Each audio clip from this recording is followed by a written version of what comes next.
Bienvenue chez Obscurlist pour des podcasts de jeux de rôle dans des univers sombres. Précédemment, dans Watcher in the Sky, les trois protagonistes, constatant des phénomènes étranges, ont décidé de se rendre à la vieille bibliothèque de Bridgester pour y trouver des réponses. Nous reprenons, alors qu'ils se rendent compte les uns les autres que leur recherche les réunit. Bonne écoute de Watcher in the Sky, épisode 3.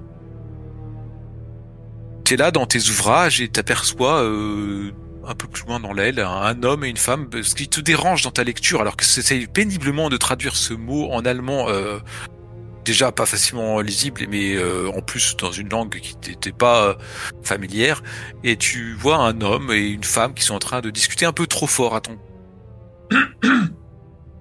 Assez fort pour être entendu. Un homme vient de tousser assez bruyamment et il se tient derrière vous, à quelques mètres. Et tu vois un homme qui... Je vais me retourner.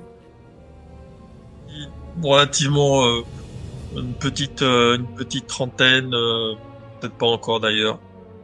Assez grand, assez maigre, le nez un petit peu fort, un peu voûté, mais surtout, comment dire, une belle paire de lunettes avec des bien loupes.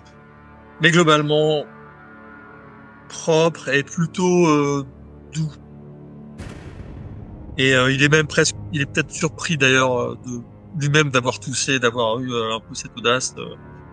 Et il vous regarde parce que maintenant tu t'es retourné avec presque un peu de gêne, un vêtement de séminariste, donc on va dire cheveux en noir et probablement un signe religieux.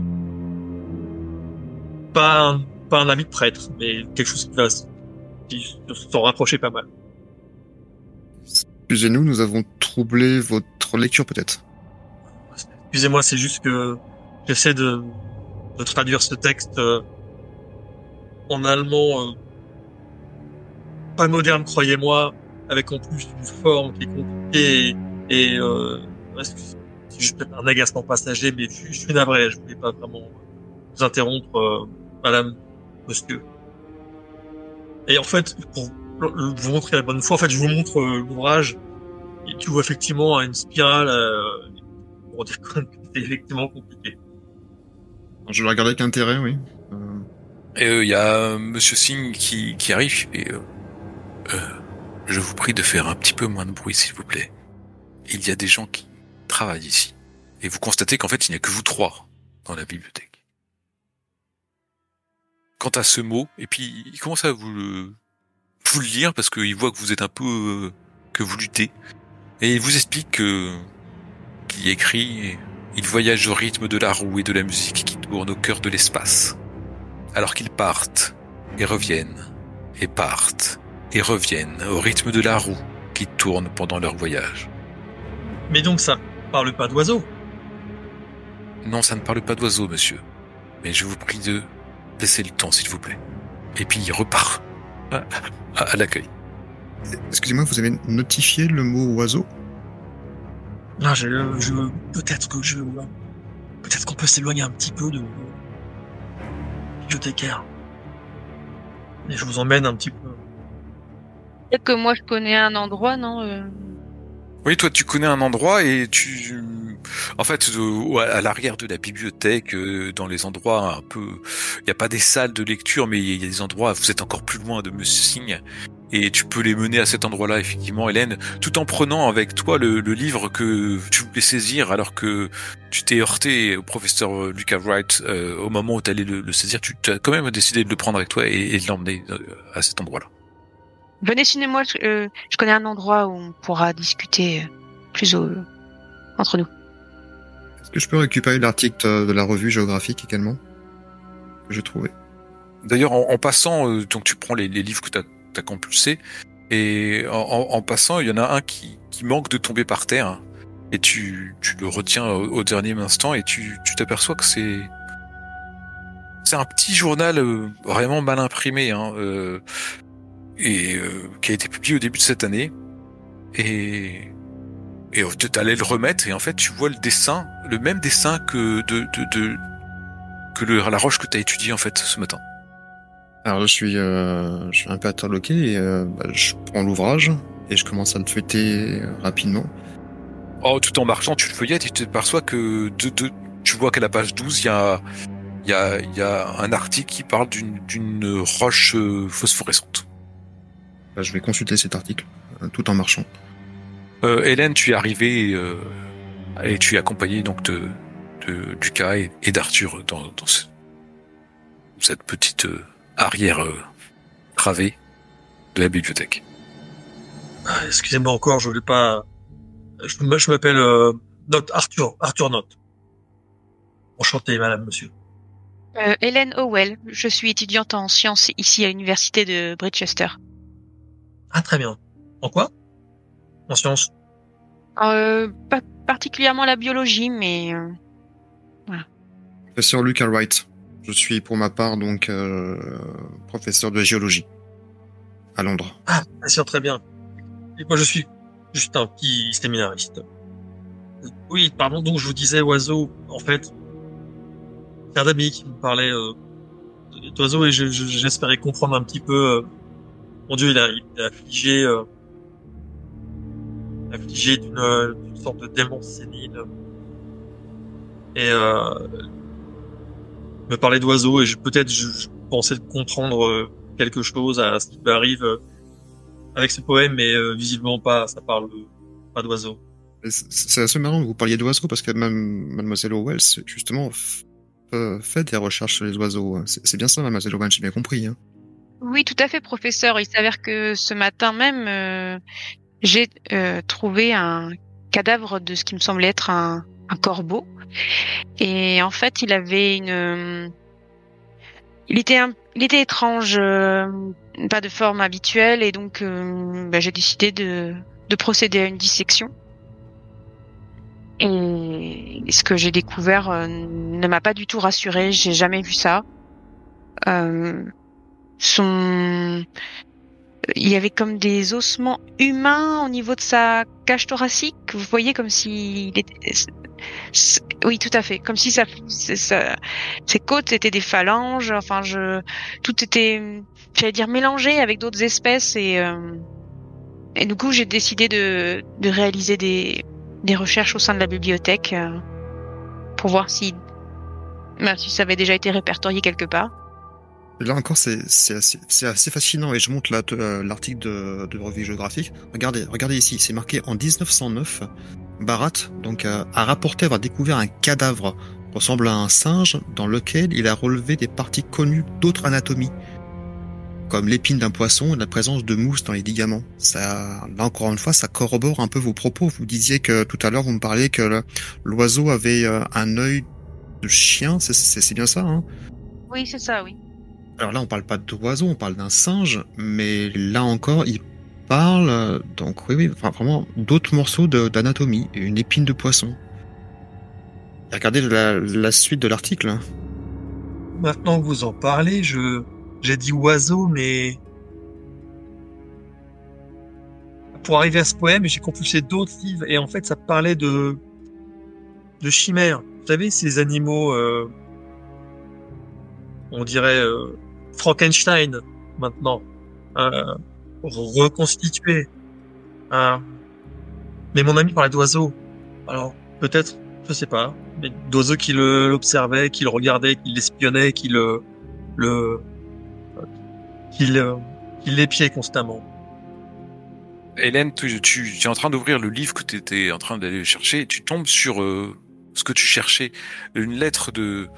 Alors c'est les actes de la Société royale de biologie de cette année, c'est un journal qui est par année, et il y a dedans la lettre d'un docteur, le docteur Julius Bailey, qui parle d'un spécimen qui a été trouvé mort dans la vallée de la Séverne. C'est environ 15 miles de Bridgester. Et il ressemblait extérieurement à un gros insecte. Le spécimen s'est avéré être un étrange amalgame fait d'os et de tendons, apparemment de nombreux animaux. Et il est mentionné dans la lettre que s'il n'avait pas observé depuis sa fenêtre une autre créature de ce type en vol, il aurait supposé que ce spécimen était un artifice. Mais qu'il le croit réellement bien existants. Donc ça a été constaté cette année. Cette année, il y a un docteur qui a fait mention dans un article d'une revue éminemment, c'est la Société biologie, royale de biologie, donc c'est quelque chose qui est reconnu, quoi. Les articles sont vérifiés et doivent passer relecture avant d'être édités. Quand je vois ça, je partage tout de suite l'information avec le prêtre et le professeur. Et j'ai dit, regardez, oui, ça correspond à ce que nous sommes en train de dire. Là, cette année, dans la vallée de la Séverne, un insecte étrange a également été répertorié et il était constitué d'un amalgame de nombreux animaux. Et si il n'en avait pas vu d'autres vivants, il aurait considéré ça comme une farce. Donc, il y en a d'autres. Ce ne sont pas uniquement des oiseaux. Et pourquoi et comment? Là, toi, tu commences à finir de lire l'article que tu étais en train de relire dans le petit magazine avec la roche, et tu es en train de regarder, et c'est un rapport sur un échantillon de roche qui montre une phosphorescence pulsée exactement la même que la tienne, et elle aurait été prélevée dans la région des lacs à Bridle. Et ce qui te fait blêmir un petit peu, c'est que la suite de l'article mentionne aussi que non loin du site de prélèvement de la roche, il y a des oiseaux noirs d'espèces inconnues qui ont été aussi découverts. Donc là encore, je vais partager l'information. Alors, vous allez peut-être trouver ça complètement fou, mais ce matin, j'étais donc dans ma salle et j'ai observé, on m'a apporté une roche du graphite. Et alors, croyez-le, oui ou non, en fait, cette roche pulsait. Mais vraiment, voilà, c'est d'une lumière à intervalles réguliers. Et coïncidence ou non, regardez, le petit livre que je viens juste de récupérer fait mention de cette même roche. Et il y a également un lien, parce qu'on voit également des oiseaux, en tout cas une espèce peut-être inconnue, est mis également en exact dans cet article. Donc,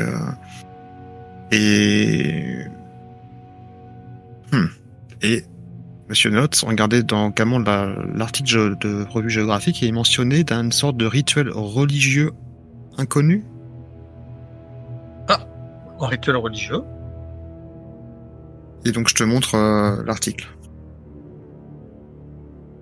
Moi aussi, j'ai trouvé une information un peu similaire au 19e siècle, des cultes vénérés des corbeaux dans la région des lacs.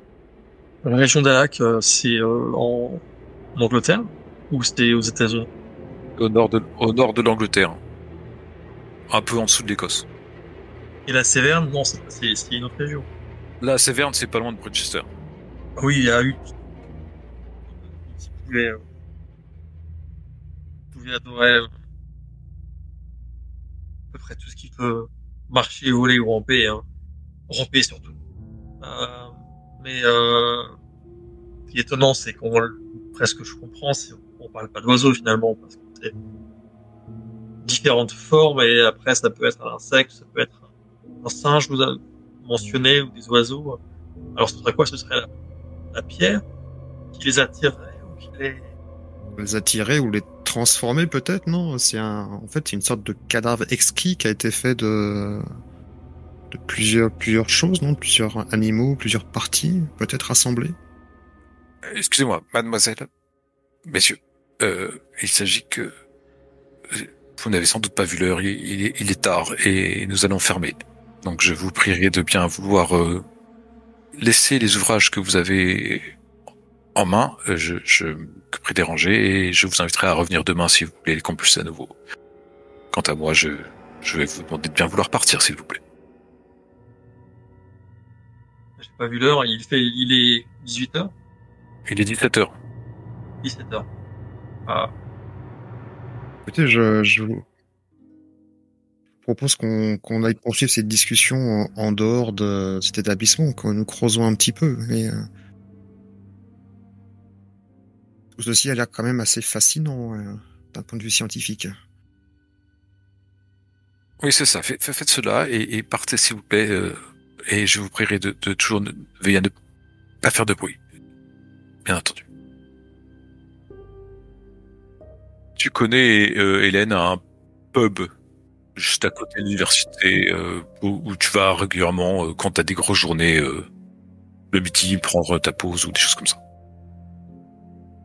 Vous allez donc à ce pub qui se trouve voilà, à un coin de rue juste à côté de l'université et en sortant, vous remarquez que des oiseaux sont perchés sur les toits, les arbres, immobiles. Et vous êtes persuadé qu'ils vous regardent fixement. Et quelques oiseaux ou vraiment beaucoup d'oiseaux? Beaucoup d'oiseaux. Ils ont l'air menaçants ou statiques? Alors, ils vous regardent juste. Ce que tu remarques, Lucas, c'est que, alors que tu t'avances vers le pub, suivant Hélène, les oiseaux les plus éloignés s'envolent pour venir se nicher un peu plus près de vous. Toujours, tu es convaincu qu'ils te regardent, mais bien sûr, de là où tu ne peux pas voir leurs yeux. Mais tu as cette sensation. Je vous propose que nous pressions le pas. Ils nous regardent, ils nous écoutent. Voilà ce que m'a dit mon ami parlant des oiseaux. Je comprends ce qu'il veut dire maintenant. Allons, ce ne sont que des oiseaux. Mais c'est vrai qu'ils ont... Non. Pressons le pas. Allons discuter à l'intérieur. Hélène, tu les mènes prestement vers le pub et alors que vous entrez dans le pub et que vous ouvrez la porte et que vous apprêtez à rentrer dans le pub, vous jetez peut-être un dernier regard aux oiseaux et vous les voyez d'un seul coup, ils s'envolent tous des arbres et ils s'envolent dans le ciel, formant un motif étoilé en spirale qui monte, qui monte, qui monte. Et vous allez faire un test de déclin mental tous, s'il vous plaît.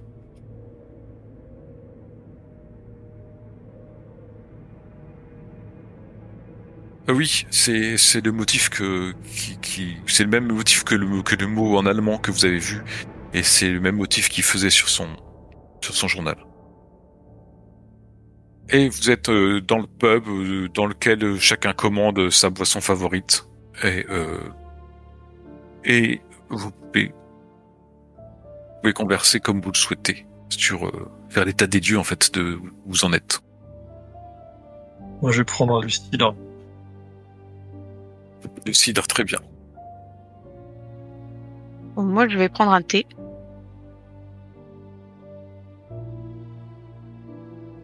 Et un whisky pour moi.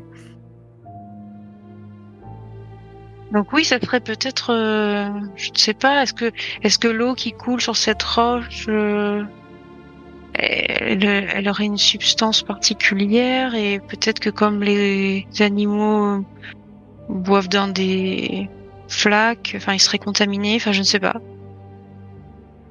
Il y aurait une contamination entre la roche et les animaux et enfin que ça n'explique pas une de telles mutations. Pour toi, biologiste, clairement pas. La mutation est tellement profonde que il a grandi avec ça, quoi. Donc c'est pas juste. Et surtout, c'est vivant. C'est pas juste une composition, une sorte de farce macabre. Sa vie, ça vole, hein. Après, ce matin, j'ai pu observer avec le pulsement de cette pierre de graphite à un moment très régulier, voire 2 minutes. Il y a vraiment une corrélation avec la danse un petit peu inquiétante de ces volatiles. Est-ce que le fait que ça pulse attire les animaux ou les repousse ou les modifie? Voilà, la question reste ouverte, c'est posée. Finalement, on a un lieu qui est pas très proche. Vous pouvez me rappeler ce qu'il y a, c'est là où ils ont vu les insectes, c'est ça? Oui, des insectes aussi composés d'amalgames d'autres animaux dans la vallée de la Séverne. La vallée de la Séverne, on en connaît, c'est tout ce qui est connu. Pourquoi? C'est sauvage, c'est industrialisé. C'est sauvage, c'est à côté de Bridgester. En fait, l'article est surtout là pour témoigner que ce qu'a vu Hélène n'est pas unique et qu'il y en a une autre. Le vrai fait que vous avez pu tous constater, pas tous, en tout cas le professeur Lucas et Hélène, c'est que souvent il est fait référence à cette région de Rydal, dans la région des lacs, où il y a à la fois apparition des animaux, des rituels éventuels et aussi des cultes éventuels et aussi de la roche pulsante, phosphorescente. Je note dans vos études en cours peut faire écho à ce rituel religieux que je vous ai parlé tout à l'heure. Est-ce que vous avez pu lire des cas similaires Ça me rappelle quelque chose, tu peux. Non, pour toi c'est très païen en fait. Voilà, c'est pré-chrétien peut-être, ou alors c'est des cultes païens qui ont.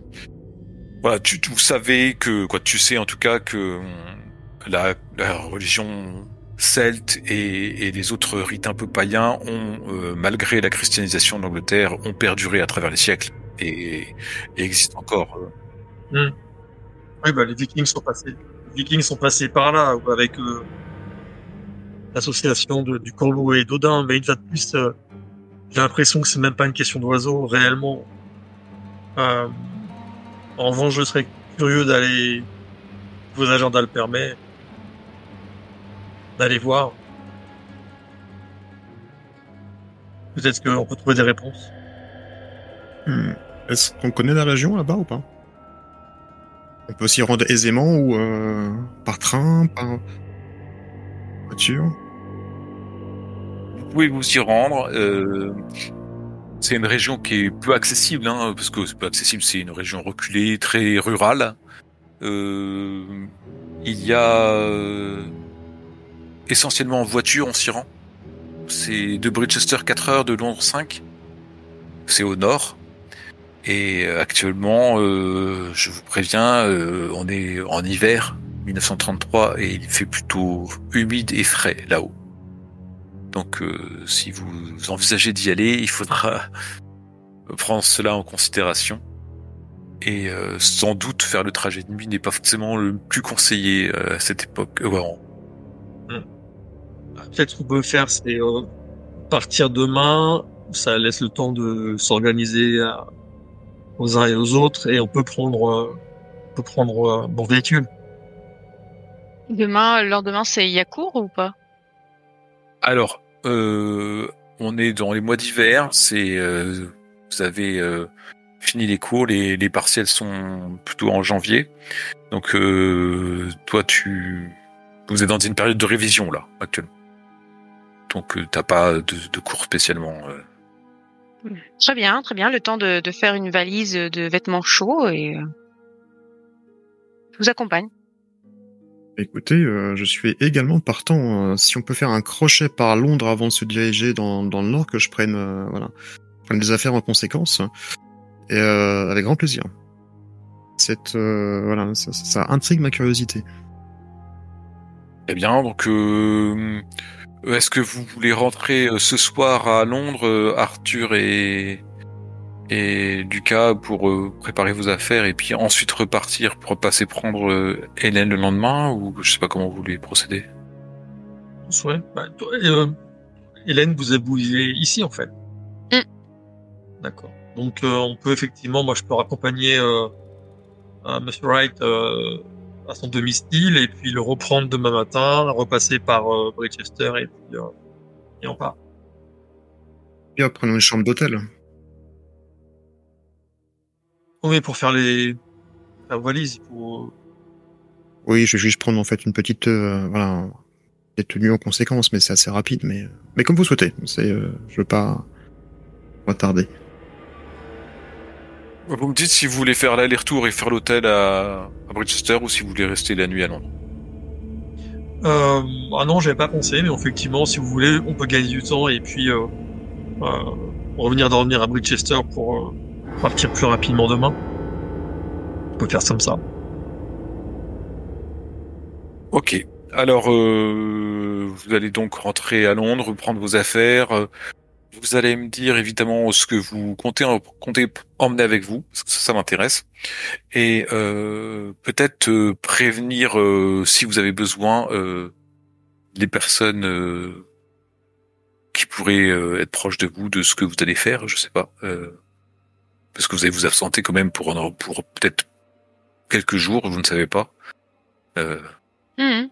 Bah moi le soir même, je vais voir mon fiancé Marc et je lui dis que qu'il ne s'inquiète pas, je serai absente quelques jours. Je lui dis dans quelle région je vais, mais que voilà, c'est dans le cadre de mes études de biologie. Je fais un exposé, je mitonne un truc. Et puis voilà, d'ici 2-3 jours, je serai de retour à la maison, peut-être en même temps que lui, donc ça tombe bien. Il se réjouit pour toi. Il dit que oui, sans doute il sortira à peu près à ce moment-là, en espérant que ça avance bien son évolution. Pour l'instant, il n'y a pas eu beaucoup de choses, hein, ça fait pas très longtemps. Mais de toute façon, ne t'en fais pas, on s'occupe bien de lui ici. Oui, j'ai bien compris, oui. Et tu prends quoi comme affaire particulièrement? Des vêtements chauds essentiellement, c'est ça? Oui, vêtements sûrs, un carnet. Peut-être que pour pas que ça soit trop lourd, mais peut-être des livres qui pourraient m'aider sur des espèces au niveau biologie et puis peut-être je sais pas si j'ai quelque chose vis-à-vis de la médecine aussi des ouvrages que je pourrais. Ah non, des livres de médecine. Lucas? Écoute, moi quand je vais rentrer, je vais déjà prendre des nouvelles de Gertrude par rapport à sa blessure, hein. En tout cas, savoir si ça s'est aggravé ou pas. Le bleu s'est étendu ou pas du tout. Ah ben c'est gentil, mon chéri.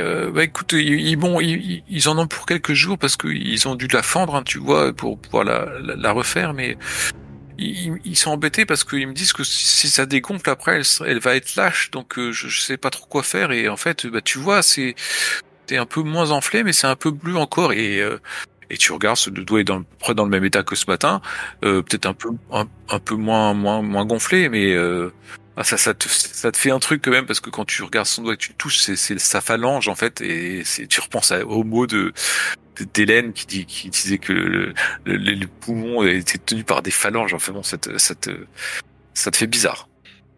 Et dans la foulée, je vais également donc prévenir Madame Barry, donc je vais m'absenter 4-5 jours. Ok, voilà.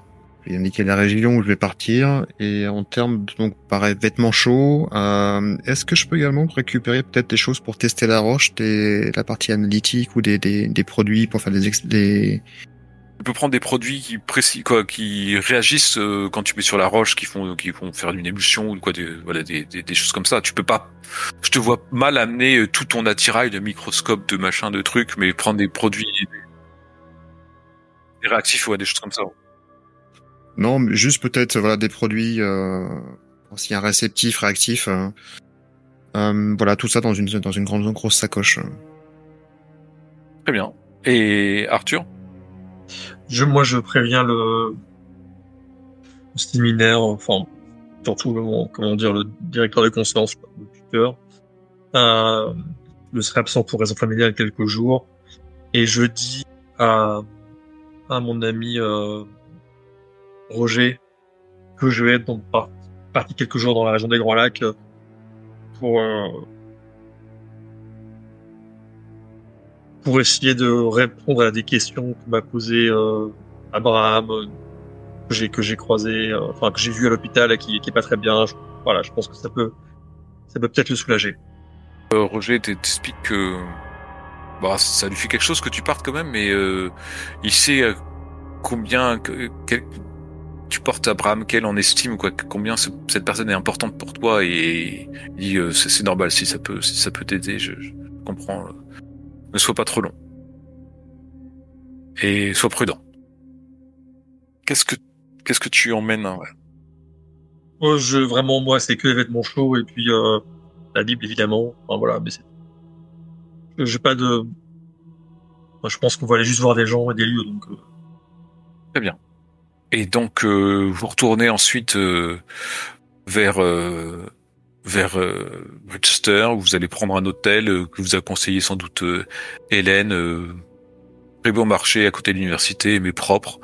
Et puis vous entreprenez sans doute ensuite de partir dès le lendemain. Vous allez donner rendez-vous peut-être après un petit déjeuner copieux pour faire la route au pub justement où vous étiez la veille. Et vous partez donc pour Rydal. Vous êtes dans votre voiture et plus vous montez et plus le temps devient de plus en plus anglais, avec une pluie qui semble interminable. Il bat sans relâche, alors que le soleil n'est qu'occasionnellement aperçu, faible, bas dans le ciel. Vous roulez sur des collines qui sont sombres, étrangères, et les lacs que vous croisez sont anormalement profonds et silencieux. Alors que vous vous approchez de votre destination, du petit village de Rydal, il y a toujours ces créatures qui ressemblent à des oiseaux qui vous regardent depuis les arbres. Et alors que vous êtes dans vos collines, au détour d'un virage assez serré, Arthur, c'est toi qui conduis, je crois.